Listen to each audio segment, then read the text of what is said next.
ಕಡೆದಾಗಿ ನ್ಯಾಯ ಯಾರಿಗ್ ಬೇಕೋ ಯಾರಿಗ್ ಬೇಡವೋ ಗೊತ್ತಿಲ್ಲ ವಸಂತ್ ಗಿಳಿಯಾರ್ ಅವರೇ, ನಾವಂತೂ ಬೀದಿಲ್ ನಿಂತ್ಕೊಂಡ್ಬಿಟ್ಟು ನ್ಯಾಯ ಕೊಡ್ಸಿ ಅಂತ ಹೇಳಿ ಒಂದು ಪ್ರೊಪಗ್ಯಾಂಡಾ ಮಾಡುವ ಮನಸ್ಥಿತಿಯಲ್ಲಿ ಇಲ್ಲ. ನಮಗ್ ಬೇಕಾಗಿರೋದು ನಿಜವಾಗ್ಲೂ ನ್ಯಾಯ, ಸೌಜನ್ಯ ನ್ಯಾಯ. ನಿಜವಾಗ್ಲೂ 100 ಹೆಣ್ಮಕ್ಕಳಿಗೆ ಅನ್ಯಾಯ ಆಗಿದ್ದಾದ್ರೆ ನೊಂದ ಕುಟುಂಬಗಳಿಗೆ ನ್ಯಾಯ ಇದು ಸಿಗಬೇಕು ಅಂದ್ರೆ ಏನಾಗ್ಬೇಕು ಅಂತ ಹೇಳಿ ಬೀದಿ ಹೋರಾಟ, ಅದರಿಂದ ಫಲ ಸಿಗ್ತಾ ಇಲ್ಲ. SIT ಇವ್ರಿಗೆ ವಿಶ್ವಾಸ ಉಳಿದಿಲ್ಲ. ಹಾಗಾದ್ರೆ ಇರೋ ಆಪ್ಷನ್ ಏನು ಅಂತ ಮೇಡಮ್, ಈಗ ಮೊನ್ನೆ ಅಷ್ಟೇ ಒಂದು ಸಂತೋಷ್ ರಾವ್ ಹೆಸರಲ್ಲಿ ಸುಪ್ರೀಂ ಕೋರ್ಟ್ ಒಂದು ಅರ್ಜಿ ಹಾಕಿದ್ರು. ಸುಪ್ರೀಂ ಕೋರ್ಟ್ ನ ಅಡ್ವೊಕೇಟ್ ಅರ್ಜಿ ಹಾಕ್ಬೇಕು ತಾನೆ, ಅದರಲ್ಲಿ FIR ಕಾಪಿಯನ್ನೇ ಹಾಕ್ಲಿಲ್ಲ ಅವರು. ಒಬ್ಬ ಸುಪ್ರೀಂ ಕೋರ್ಟ್ ನ ಲಾಯರ್ಗೆ ಹೆಂಗ್ ಸುಪ್ರೀಂ ಕೋರ್ಟ್ಗೆ ಅರ್ಜಿ ಹಾಕ್ಬೇಕಂತ ಗೊತ್ತಿಲ್ವಾ? ಯಾಕಂದ್ರೆ ದಿಕ್ಕು ತಪ್ಪಿಸೋದು, ಹೊಸ ಒಂದು ಸ್ಟೋರಿ ಕ್ರಿಯೇಟ್ ಮಾಡೋದು ಇವ್ರ ಉದ್ದೇಶ. ಇಲ್ಲಿ ಸೌಜನ್ಯಳ ಪ್ರಶ್ನೆಯೇ ಇಲ್ಲ ಮೇಡಮ್. ಸೌಜನ್ಯ 100ಕ್ಕೆ 100 ನೆಪ ಮಾತ್ರ ಇವರಿಗೆ. ಸೌಜನ್ಯ ಬೆಂಗಳೂರಿನಲ್ಲಿ ಈ ರೀತಿಯ ಒಂದು ಅಹಿತಕರ ಘಟನೆಗೀಡಾಗಿ ಸಾವಿಗೀಡಾಗಿದ್ರೆ ಇವರು ಸೌಜನ್ಯ ವಿಷಯ ಮಾತಾಡ್ತಿರ್ಲಿಲ್ಲ. ಅದೇ ಸೌಜನ್ಯ ಎನ್ನುವ ಹೆಣ್ಣು ಮಗಳ ಪಕ್ಕದ ಊರಿನಲ್ಲಿ ವಂಶಿ, ಸುಚೇತಾ, ನಂದಿತಾ, ರತ್ನ ಕೊಟ್ಟಾರಿ, ಅಕ್ಷತಾ ಎಲ್ಲ ಹತ್ಯೆಗೀಡಾಗಿದ್ದಾರೆ, ಸಾವಿಗೀಡಾಗಿದ್ದಾರೆ. ಇವರು ಇವತ್ತಿನ ತನಕ, ಈ ಕ್ಷಣದ ತನಕ ಆ ಹೆಣ್ಣು ಮಕ್ಕಳ ಸಾವಿನ ವಿಷಯದಲ್ಲಿ ತುಟಿಕ್ ಪಿಟಿಕ್ ಅಂದಿಲ್ಲ. ಅಂದರೆ ಸೌಜನ್ಯ ಇವರಿಗೆ ನೆಪ ಮಾತ್ರ, ಸೌಜನ್ಯ ಇವರಿಗೆ ನೆಪ ಮಾತ್ರ ಅನ್ನೋ ಕಾರಣಕ್ಕೆ ನಿರಂತರವಾಗಿ ಚರ್ಚೆಗಳಾಗಿವೆ. ಇವರು ಇದಾಯ್ತಲ್ಲ, ಇದ್ಯಾವುದು, ಯಾವ ಯುಗ ಇದು? ಕಲಿಯುಗನ? ಇನ್ನು ಪುನಃ ಬೇರೆ ಯುಗ ಬಂದು ಅವಾಗಲೂ ಇವರು ಸೌಜನ್ಯ ನ್ಯಾಯ ಅಂತಾನೆ ಹೇಳ್ತಾರೆ ಇವ್ರು ಬದುಕಿದ್ರೆ. ಇಲ್ಲ ಮೇಡಮ್ಗೊಂದು ಅನುಮಾನ, ವೀರೇಂದ್ರ ಹೆಗಡೆ ಅವರ ಕುಟುಂಬದವರ ಇನ್ವಾಲ್ವ್ಮೆಂಟ್ ಇಲ್ಲ ಅಂದಿದ್ರೆ ಅಂತ ನೀವು ಹೇಳ್ತಾ ಇದ್ರಿ. ಸೌಜನ್ಯ ಪ್ರಕರಣದಲ್ಲಿ ವೀರೇಂದ್ರ ಹೆಗಡೆ ಅವರ ಕುಟುಂಬಸ್ಥರ ಯಾರ ಹೆಸರು ಇದೆ, ಸೌಜನ್ಯ ಕುಟುಂಬದವ್ರು ಯಾರ ಹೆಸರು ತೆಗೆದಿದ್ದಾರೆ ಅದನ್ನ ಹೇಳಿ ನೀವು. ಮೇಡಮ್, ಅವ್ರ ಹೆಸರುಗಳನ್ನ ನನಗೆ ಗೊತ್ತಿಲ್ಲ. ವೀರೇಂದ್ರ ಹೆಗಡೆ ಅವರ ಕುಟುಂಬ ಅನ್ನೋದು ನಾವು ಕೇಳ್ಪಟ್ಟಿದೀವಿ ನಿಮ್ಮ ಸ್ಯಾಟಲೈಟ್ಗಳಲ್ಲೇ. ವೀರೇಂದ್ರ, ನೀವು ಡಾಕ್ಯುಮೆಂಟ್ ಆಧಾರದ ಮೇಲೆ ಹೇಳಿ ವಸಂತ್ ಗಿಳಿ. ವೀರೇಂದ್ರ ಹೆಗಡೆ ಅವರ ತಮ್ಮನ ಮಗನ ಹೆಸರನ್ನ ಕಂಪ್ಲೇಂಟ್ ನಲ್ಲಿ ಬರ್ದವ್ರು ಯಾರು, ಯಾವಾಗ? ಅದಾದ ನಂತರದಲ್ಲಿ ಬೇರೆ ಯಾರಾದ್ರೂ ವೀರೇಂದ್ರ ಹೆಗಡೆ ಅವರ ಕುಟುಂಬಸ್ಥರು ಸೌಜನ್ಯ ಕೇಸ್ ನಲ್ಲಿ ಲೀಗಲಿ ಅವ್ರ ಮೇಲೆ ಕಂಪ್ಲೇಂಟ್ ಹೋಗಿದೆಯಾ? ನೋಡಿ, ಈಗ ಸೌಜನ್ಯಳ ತಂದೆ ಒಂದು ಅರ್ಜಿ ಹಾಕ್ತಾರೆ ಕೋರ್ಟ್ಗೆ. ಅರ್ಜಿಯಲ್ಲೇ ನೀವು ಹೇಳುವವರ ಮಗನ ಅಥವಾ ತಮ್ಮನ ಮಗನ ಹೆಸರಿಲ್ಲ. ಇವರಿಗೆ ಸಾಕ್ಷಿ ಡೈರೆಕ್ಟ್ ಆಗಿ ಹೇಳ್ಬಿಡಿ ಸರ್, ವೀರೇಂದ್ರ ಹೆಗಡೆ ಅವರ ತಮ್ಮನ ಮಗನ ಹೆಸರು ಸೌಜನ್ಯ ಅವರ ತಂದೆ ಕೊಟ್ಟ ಕಂಪ್ಲೇಂಟ್ ನಲ್ಲಿ ಇಲ್ಲ. ಮುಂದುವರಿಸಿ. ಸೌಜನ್ಯ ತಂದೆ ಕೊಟ್ಟ ಕಂಪ್ಲೇಂಟ್ ನಲ್ಲೂ ಇಲ್ಲ, ಅವರ ಅಡ್ವೊಕೇಟ್ ಹೇಳಿದ್ರಲ್ಲೂ ಇಲ್ಲ, ಯಾವ ಅರ್ಜಿಯಲ್ಲೂ ಕೂಡ ವೀರೇಂದ್ರ ಹೆಗಡೆ ಅವರ ತಮ್ಮನ ಮಗನ ಹೆಸರೇ ಇಲ್ಲ, ಅಧಿಕೃತವಾಗಿಲ್ಲ. ಬರೀ ಯೂಟ್ಯೂಬ್ ನಲ್ಲಿದೆ. ಈ ಬಣ ರಾಜಕೀಯ SIT ಮಾಡಿದವರೊಬ್ರು ಅದ್ರ ಎಗೇನ್ಸ್ಟ್ ಮೊದಲೇ ಜುಲೈಯಿಂದಾನೇ ಶುರು ಆಯ್ತಾ ಅಂತ ಸಿದ್ದರಾಮಯ್ಯನವರು SIT ರಚನೆ ಮಾಡೋದ್ರ ಪರವಾಗಿದ್ರು. DK ಶಿವಕುಮಾರ್ ಅವರು ಷಡ್ಯಂತ್ರ ಅಂತ ಹೇಳಿ ಮುಂಚೆನೆ ಜಜ್ಮೆಂಟ್ ಕೊಟ್ಬಿಟ್ಟಿದ್ದಾರೆ. ಇನ್ ಕೇಸ್ ಚೇಂಜ್ ಆದ್ರೆ DK ಶಿವಕುಮಾರ್ ಅವರು CM ಆದ್ರೆ SIT ತನಿಖೆ ಗುಂಡಿ ಆಗದಿದ್ದು ಅದ್ರ ಕತೆ ಏನಾಗುತ್ತೆ? ವೇಸ್ಟ್ ಕರ್ನಾಟಕದಲ್ಲಿ 2.5 ವರ್ಷಗಳಿಂದ ಬಣ ರಾಜಕೀಯ ಬಿಟ್ಟು ಸರ್ಕಾರ ನಡೆದಿಲ್ಲ. ಯಾವ ವಿಷಯನಾದ್ರೂ ತಗೊಳ್ಳಿ, ಅಂದ್ರೆ ಬರೀ ಬ್ರೇಕ್ಫಾಸ್ಟ್ ಮಾಡೋದಕ್ಕೆ ಒಟ್ಟಿಗೆ ಇರ್ತಾರೆ ಹೊರತು ಸದನದಲ್ಲಿ ಮಾತುಗಳಲ್ಲೂ ಕೂಡ ಜಗಳ ಆಡ್ತಾ ಇರ್ತಾರೆ. ಕರ್ನಾಟಕದಲ್ಲಿ ನಡೆದಿರುವಂತಹ ಈ ಒಂದು ಧರ್ಮಸ್ಥಳ ಷಡ್ಯಂತ್ರ, ಒಂದು ಪರಿವಾರದ ವಿರುದ್ಧ, ಒಂದು ದೇವಸ್ಥಾನದ ವಿರುದ್ಧ ನಡೆದಿರುವಂತಹ ಈ ಷಡ್ಯಂತ್ರದ ಬಗ್ಗೆ ನಾವೆಲ್ಲರೂ ತಲೆ ತೆಗೆಸ್ಕೊಳ್ಬೇಕಾಗಿರೋದು. ಆದ್ರೆ ಅದು ಮುಖ್ಯವಾಗಿ ಹೊಣೆ ಇರುವಂತದ್ದು ಮಾನ್ಯ ಮುಖ್ಯಮಂತ್ರಿ ಸಿದ್ದರಾಮಯ್ಯನವರು ಮತ್ತೆ ಉಪಮುಖ್ಯಮಂತ್ರಿ DCM ಇಬ್ರು, ಸರ್ಕಾರ ಅಷ್ಟೇ.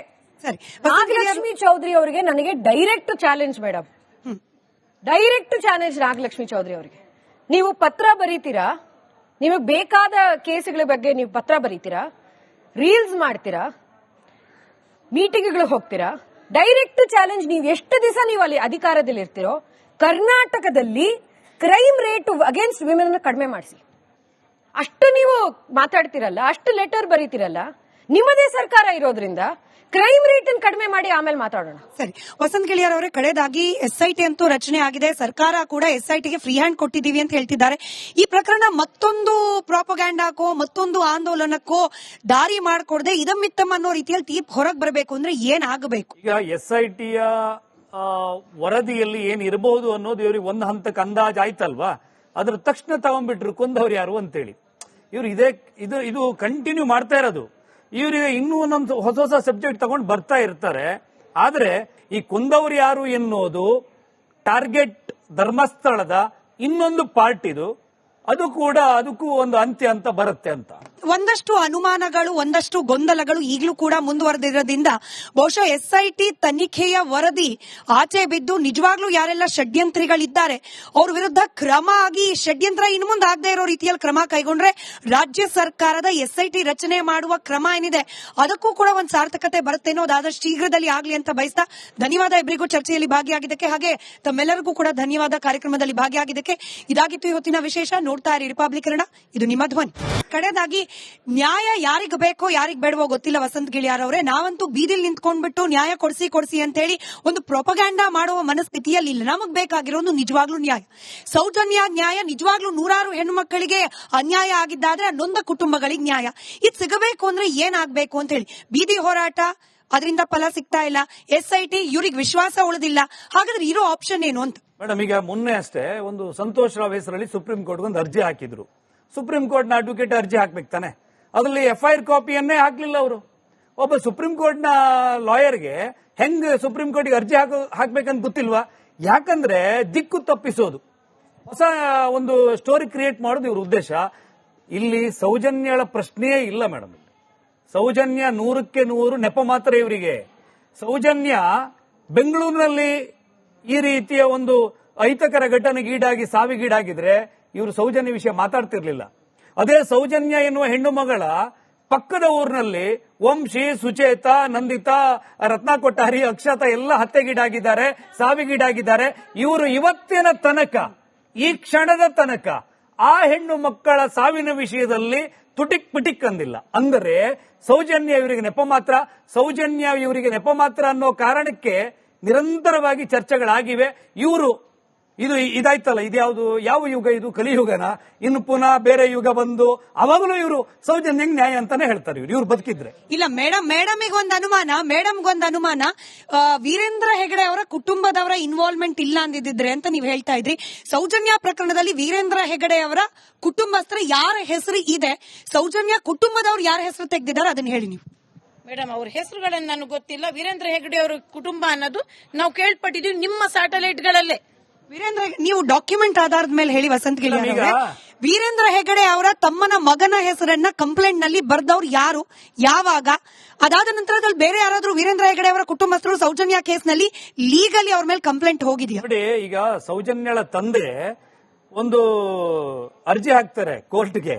ಅರ್ಜಿಯಲ್ಲೇ ನೀವು ಹೇಳುವವರ ಮಗನ ಅಥವಾ ತಮ್ಮನ ಮಗನ ಹೆಸರಿಲ್ಲ. ಇವರಿಗೆ ಸಾಕ್ಷಿ ಡೈರೆಕ್ಟ್ ಆಗಿ ಹೇಳ್ಬಿಡಿ ಸರ್, ವೀರೇಂದ್ರ ಹೆಗಡೆ ಅವರ ತಮ್ಮನ ಮಗನ ಹೆಸರು ಸೌಜನ್ಯ ಅವರ ತಂದೆ ಕೊಟ್ಟ ಕಂಪ್ಲೇಂಟ್ ನಲ್ಲಿ ಇಲ್ಲ.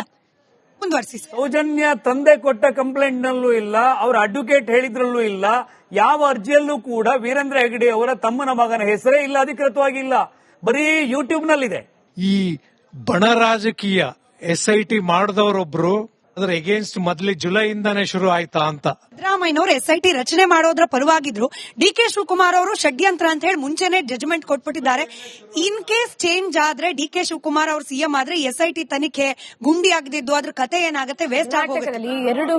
ಕರ್ನಾಟಕದಲ್ಲಿ 2.5 ವರ್ಷಗಳಿಂದ ಬಣ ರಾಜಕೀಯ ಬಿಟ್ಟು ಸರ್ಕಾರ ನಡೆದಿಲ್ಲ. ಯಾವ ವಿಷಯನಾದ್ರೂ ತಗೊಳ್ಳಿ, ಅಂದ್ರೆ ಬರೀ ಬ್ರೇಕ್ಫಾಸ್ಟ್ ಮಾಡೋದಕ್ಕೆ ಒಟ್ಟಿಗೆ ಇರ್ತಾರೆ ಹೊರತು ಸದನದಲ್ಲಿ ಮಾತುಗಳಲ್ಲೂ ಕೂಡ ಜಗಳ ಆಡ್ತಾ ಇರ್ತಾರೆ. ಕರ್ನಾಟಕದಲ್ಲಿ ನಡೆದಿರುವಂತಹ ಈ ಒಂದು ಧರ್ಮಸ್ಥಳ ಷಡ್ಯಂತ್ರ, ಒಂದು ಪರಿವಾರದ ವಿರುದ್ಧ, ಒಂದು ದೇವಸ್ಥಾನದ ವಿರುದ್ಧ ನಡೆದಿರುವಂತಹ ಈ ಷಡ್ಯಂತ್ರದ ಬಗ್ಗೆ ನಾವೆಲ್ಲರೂ ತಲೆ ತೆಗೆಸ್ಕೊಳ್ಬೇಕಾಗಿರೋದು. ಆದ್ರೆ ಅದು ಮುಖ್ಯವಾಗಿ ಹೊಣೆ ಇರುವಂತದ್ದು ಮಾನ್ಯ ಮುಖ್ಯಮಂತ್ರಿ ಸಿದ್ದರಾಮಯ್ಯನವರು ಮತ್ತೆ ಉಪಮುಖ್ಯಮಂತ್ರಿ DCM ಇಬ್ರು, ಸರ್ಕಾರ ಅಷ್ಟೇ. ನಾಗಲಕ್ಷ್ಮಿ ಚೌಧರಿ ಅವರಿಗೆ ನನಗೆ direct challenge madam, direct challenge Nagalakshmi Chaudhary ಅವರಿಗೆ. ನೀವು ಪತ್ರ ಬರೀತೀರಾ, ನಿಮಗೆ ಬೇಕಾದ ಕೇಸುಗಳ ಬಗ್ಗೆ ನೀವು ಪತ್ರ ಬರೀತೀರಾ, ರೀಲ್ಸ್ ಮಾಡ್ತೀರಾ, ಮೀಟಿಂಗ್ಗಳು ಹೋಗ್ತೀರಾ. ಡೈರೆಕ್ಟ್ ಚಾಲೆಂಜ್, ನೀವು ಎಷ್ಟು ದಿವಸ ನೀವು ಅಲ್ಲಿ ಅಧಿಕಾರದಲ್ಲಿ ಇರ್ತೀರೋ ಕರ್ನಾಟಕದಲ್ಲಿ ಕ್ರೈಮ್ ರೇಟ್ ಅಗೇನ್ಸ್ಟ್ ವಿಮೆನ್ ಕಡಿಮೆ ಮಾಡಿಸಿ. ಅಷ್ಟು ನೀವು ಮಾತಾಡ್ತಿರಲ್ಲ, ಅಷ್ಟು ಲೆಟರ್ ಬರೀತಿರಲ್ಲ, ನಿಮ್ಮದೇ ಸರ್ಕಾರ ಇರೋದ್ರಿಂದ ಕ್ರೈಮ್ ರೇಟ್ ಕಡಿಮೆ ಮಾಡಿ ಆಮೇಲೆ ಮಾತಾಡೋಣ. ಸರಿ, ವಸಂತ್ ಗಿಳಿಯಾರ್ ಅವರೇ, ಕಡೆದಾಗಿ SIT ಅಂತೂ ರಚನೆ ಆಗಿದೆ. ಸರ್ಕಾರ ಕೂಡ SITಗೆ ಫ್ರೀ ಹ್ಯಾಂಡ್ ಕೊಟ್ಟಿದ್ದೀವಿ ಅಂತ ಹೇಳ್ತಿದ್ದಾರೆ. ಈ ಪ್ರಕರಣ ಮತ್ತೊಂದು ಪ್ರಾಪಗ್ಯಾಂಡಾಕೋ ಮತ್ತೊಂದು ಆಂದೋಲನಕ್ಕೋ ದಾರಿ ಮಾಡಿಕೊಡದೆ ಇದಮ್ಮಿತ್ತಮ್ ಅನ್ನೋ ರೀತಿಯಲ್ಲಿ ತೀರ್ಪು ಹೊರಗೆ ಬರಬೇಕು ಅಂದ್ರೆ ಏನಾಗಬೇಕು? ಈಗ SITಯ ವರದಿಯಲ್ಲಿ ಏನಿರಬಹುದು ಅನ್ನೋದು ಇವ್ರಿಗೆ ಒಂದು ಹಂತಕ್ಕೆ ಅಂದಾಜ್ ಆಯ್ತಲ್ವಾ? ಅದ್ರ ತಕ್ಷಣ ತಗೊಂಡ್ಬಿಟ್ರು ಕೊಂದವ್ರು ಯಾರು ಅಂತೇಳಿ. ಇವ್ರು ಇದು ಕಂಟಿನ್ಯೂ ಮಾಡ್ತಾ ಇರೋದು. ಇವರಿಗೆ ಇನ್ನೂ ಒಂದೊಂದು ಹೊಸ ಸಬ್ಜೆಕ್ಟ್ ತಗೊಂಡು ಬರ್ತಾ ಇರ್ತಾರೆ. ಆದ್ರೆ ಈ ಕೊಂದವರು ಯಾರು ಎನ್ನುವುದು ಟಾರ್ಗೆಟ್ ಧರ್ಮಸ್ಥಳದ ಇನ್ನೊಂದು ಪಾರ್ಟ್ ಇದು. ಅದಕ್ಕೂ ಒಂದು ಅಂತ್ಯ ಅಂತ ಬರುತ್ತೆ ಅಂತ ಒಂದಷ್ಟು ಅನುಮಾನಗಳು, ಒಂದಷ್ಟು ಗೊಂದಲಗಳು ಈಗಲೂ ಕೂಡ ಮುಂದುವರೆದಿರೋದ್ರಿಂದ ಬಹುಶಃ SIT ತನಿಖೆಯ ವರದಿ ಆಚೆ ಬಿದ್ದು ನಿಜವಾಗ್ಲೂ ಯಾರೆಲ್ಲ ಷಡ್ಯಂತ್ರಿಗಳಿದ್ದಾರೆ ಅವ್ರ ವಿರುದ್ಧ ಕ್ರಮ ಆಗಿ ಷಡ್ಯಂತ್ರ ಇನ್ನು ಮುಂದೆ ಆಗದೆ ಇರೋ ರೀತಿಯಲ್ಲಿ ಕ್ರಮ ಕೈಗೊಂಡ್ರೆ ರಾಜ್ಯ ಸರ್ಕಾರದ SIT ರಚನೆ ಮಾಡುವ ಕ್ರಮ ಏನಿದೆ ಅದಕ್ಕೂ ಕೂಡ ಒಂದು ಸಾರ್ಥಕತೆ ಬರುತ್ತೆ ಅನ್ನೋದು ಆದಷ್ಟು ಶೀಘ್ರದಲ್ಲಿ ಆಗ್ಲಿ ಅಂತ ಬಯಸ್ತಾ ಧನ್ಯವಾದ ಇಬ್ಬರಿಗೂ ಚರ್ಚೆಯಲ್ಲಿ ಭಾಗಿಯಾಗಿದ್ದಕ್ಕೆ. ಹಾಗೆ ತಮ್ಮೆಲ್ಲರಿಗೂ ಕೂಡ ಧನ್ಯವಾದ ಕಾರ್ಯಕ್ರಮದಲ್ಲಿ ಭಾಗಿಯಾಗಿದ್ದಕ್ಕೆ. ಇದಾಗಿತ್ತು ಇವತ್ತಿನ ವಿಶೇಷ. ನೋಡ್ತಾ ಇರಿ ರಿಪಬ್ಲಿಕ್ ಕನ್ನಡ, ಇದು ನಿಮ್ಮ ಧ್ವನಿ.